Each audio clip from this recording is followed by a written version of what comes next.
কি গো, কেমন হলো বক্তৃতা? দারুণ। লোক হয়েছিল? বেশ। সবার ভালো লেগেছে? হ্যাঁ, প্রায় অজ্ঞান হয়ে যাওয়ার জোগাড়। সত্য, খুব খিদে পেয়েছে। বাড়ছি। কুরুক্ষেত্র নিয়ে আলোচনা ছিল বোধহয়। মানে? এই শোনো, শশধরবাবু ফোন করেছিলেন, কাল সকালে আসবেন বলেছেন। মুখ্য সচিব? তোমার কিন্তু বেশ নাম হয়ে গেছে ব্যোমকেশ। কেন বলো তো? মুখ্য সচিবরা বাড়িতে না এলে বুঝি লোকে বিখ্যাত হয় না? এখন মেস বাড়িতে সরকারি গাড়ি কার ঘরে গো? আরে ওই উপরে ঠ্যাঙা পাহাড়ের ঘরে বিলিতি গাড়ি চকচক করছে, দেখো।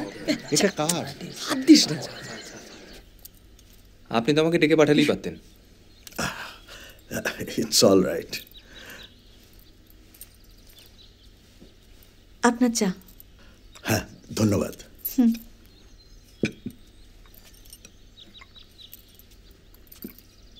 বলুন স্যার, কি করতে পারি? জায়গাটার নাম সান্তালগোলা। দ্বিতীয় বিশ্বযুদ্ধের পর আমেরিকান সৈন্যরা চলে যাবার সময় তাদের কিছু অস্ত্রশস্ত্র, মানে হ্যান্ড গ্রেনেড, রাইফেল, রিভলভার ওই অঞ্চলের কিছু মানুষের কাছে বেচে দিয়ে যায়। কিন্তু সে তো বেশ কয়েক বছর হলো। হ্যাঁ, কিন্তু তখন তো বোঝা যায়নি। এখন দেশ স্বাধীন হয়েছে, এখন অনেকে মনে করছে তারা নিজেরাও স্বাধীন। আর এই কালোবাজারি আর্মস বেআইনি পথে বিভিন্ন জায়গায় বিক্রি হচ্ছে। তারই জেরে রেল ডাকাতি, খুনোখুনি, কয়েকজনকে অ্যারেস্ট করা হয়েছে, কিন্তু অস্ত্র উদ্ধার হয়নি। ব্যোমকেশ বাবু, সেই কারণেই দ্য গভর্নমেন্ট অফ বেঙ্গল চায় যে সরকারের হয়ে দায়িত্বটা যদি আপনি নেন। দেখুন, তেভাগা আন্দোলনের ক্ষত এখনো শুকোয়নি। The matter is pretty sensitive.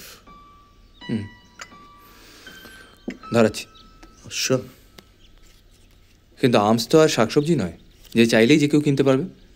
হ্যাঁ, সেই কারণেই মানে আর্থিক অবস্থা যাদের ভালো সেই রকম একটা লিস্ট করে আনা হয়েছে।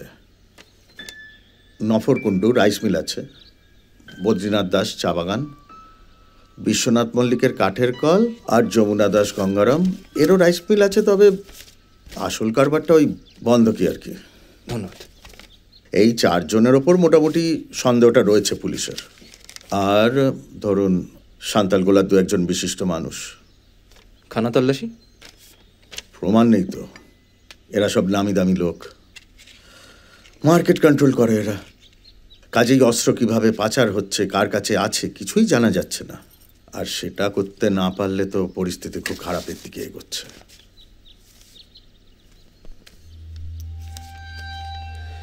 আপনি ব্যবস্থা করুন, যাবো আমরা।